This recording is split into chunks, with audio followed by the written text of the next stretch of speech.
Dear കിച്ചണിലേക്ക് എല്ലാവർക്കും ഒരിക്കൽ കൂടി സ്വാഗതം. ഇന്ന് നല്ലൊരു പ്ലം കേക്കിൻ്റെ റെസിപ്പിയുമായിട്ടാണ് ഞാൻ വന്നിരിക്കുന്നത്.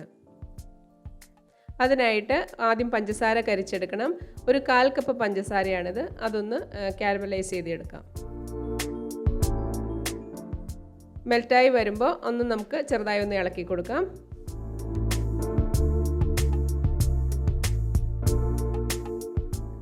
നന്നായി ബ്രൗൺ കളറായി പതഞ്ഞു വന്നതിന് ശേഷം നമുക്ക് ഇതിലേക്ക് ഒരു 1/4 കപ്പ് ചൂടുവെള്ളം ഒഴിച്ചു കൊടുക്കാം. ചൂടുവെള്ളം ഒഴിച്ചു കൊടുത്തതിന് ശേഷം 1 മിനിറ്റ് നമുക്കൊന്ന് ഇതൊന്ന് തിളപ്പിച്ചെടുക്കാം. നമ്മുടെ കാരമൽ സിറപ്പ് റെഡി ആയിട്ടുണ്ട്. അതൊരു ബൗളിലേക്ക് തണുക്കാനായിട്ട് മാറ്റി വയ്ക്കാം.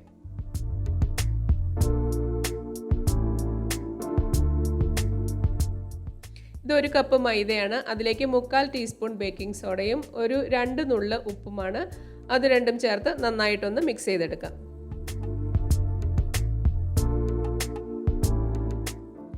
ഇത് ഡ്രൈ ഫ്രൂട്ട്സ് ആണ്. ഇതൊരു 1/4 cup tutti Frooti, 1/4 cup cashew nut, പിന്നെ ഒരു 1/2 കപ്പ് കറുത്ത മുന്തിരി ഒന്ന് കഴുകിയെടുക്കണം.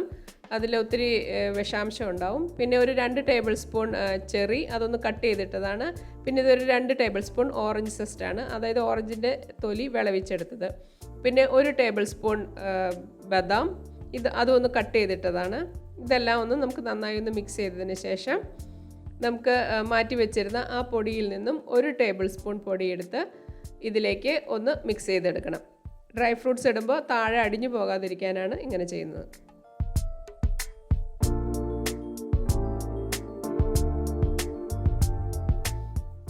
മിക്സ് ചെയ്തതിന് ശേഷം നമുക്കൊന്ന് സൈഡിലേക്ക് മാറ്റി വയ്ക്കാം. ഇതൊരു 1/4 കപ്പ് പഞ്ചസാരയിലേക്ക് 5 ഗ്രാമ്പുവും ഒരു ചെറിയ കഷ്ണം പട്ടയും പിന്നെ ഒരു ചെറിയ ജാതിക്കുരുവിൻ്റെ കഷ്ണവുമാണ്. അതൊന്ന് നന്നായി പൊടിച്ചെടുത്ത് കൊണ്ടുവന്നിട്ടുണ്ട്. ഇനി ഇതൊന്ന് അരിച്ചെടുക്കണം. അതിൻ്റെ അകത്ത് നമ്മൾ ആ പട്ടയൊക്കെ പൊടിച്ചത് കൊണ്ട് അതിലെ ചെറിയ തരി ഉണ്ടാവും. അത് ഒഴിവാക്കാനാണ് ഒന്ന് അരിച്ചെടുക്കുന്നത്.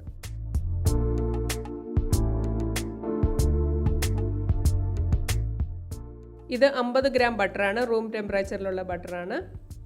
അതൊന്ന് ചെറുതായിട്ടൊന്ന് ബീറ്റ് ചെയ്തെടുക്കാം. ബീറ്റ് ചെയ്തതിന് ശേഷം ഇതിലേക്ക് പഞ്ചസാര പൊടിച്ച് വെച്ചത് ഒരു 3 പ്രാവശ്യമായിട്ട് നമുക്ക് ചേർത്ത് കൊടുത്ത് നന്നായി ബീറ്റ് ചെയ്തെടുക്കാം. ഇത് നന്നായിട്ടൊന്ന് ഫ്ലഫി ആയി വരണം, അതുവരെ ഒന്ന് ബീറ്റ് ചെയ്തെടുക്കാം.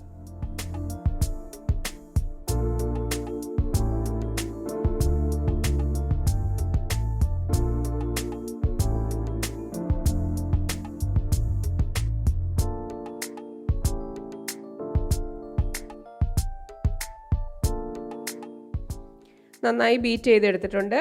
ഇനി ഇതിലേക്ക് നമുക്ക് മുട്ട ചേർത്ത് കൊടുക്കാം. 2 മുട്ടയാണ് വേണ്ടത്. അത് ഓരോന്നായി ചേർത്ത് ഒന്ന് ബീറ്റ് ചെയ്തതിന് ശേഷം നമുക്ക് അടുത്തത് ചേർത്ത് അങ്ങനെ നന്നായി ഒന്ന് അടിച്ച് പതപ്പിച്ചെടുക്കാം.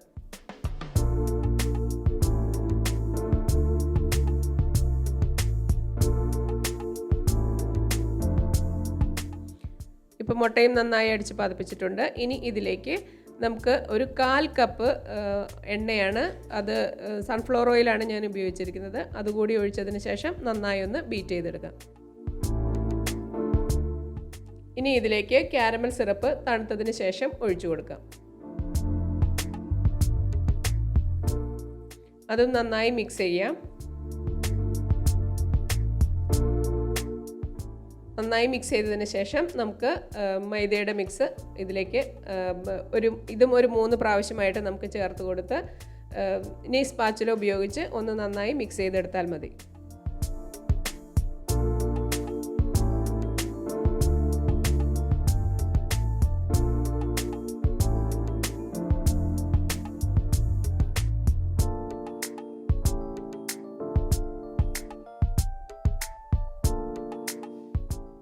മൈദയും നന്നായി മിക്സ് ചെയ്തെടുത്തിട്ടുണ്ട്. ഇതിലേക്ക് ഡ്രൈ ഫ്രൂട്ട്സ് മുഴുവനായിട്ടും ചേർത്ത് കൊടുക്കാം. നിങ്ങൾക്ക് ഡ്രൈ ഫ്രൂട്ട്സ് ഇത്രയും വേണ്ട എന്നുണ്ടെങ്കിൽ എല്ലാത്തിൻ്റെയും അളവ് അല്പം കുറച്ച് ചേർത്താലായാലും മതി. ഞാനിതിൽ വാനില എസൻസ് ചേർത്ത് കൊടുത്തിട്ടില്ല. സ്പൈസസ് ഉപയോഗിച്ചിരിക്കുന്നത് കൊണ്ട് മുട്ടയുടെ മണം ഉണ്ടാകാറില്ല. നിങ്ങൾക്ക് വേണമെങ്കിൽ 1 ടീസ്പൂൺ വാനില എസൻസ് കൂടി ചേർത്ത് കൊടുക്കാം. അതിനുശേഷം നമ്മൾ പ്രിപ്പയർ ചെയ്ത് വെച്ചിരിക്കുന്ന ബേക്കിംഗ് ട്രേയിലേക്ക് ഈ കേക്കിൻ്റെ മിക്സ് ഒഴിച്ചു കൊടുത്ത് ഒന്ന് ടാപ്പ് ചെയ്തെടുക്കാം. ഇതിന് മുകളിലായിട്ട് അല്പം ഡ്രൈ ഫ്രൂട്ട്സ് കൂടി ഇട്ട് കൊടുത്ത് നമുക്കൊന്ന് ഡെക്കറേറ്റ് ചെയ്യാം.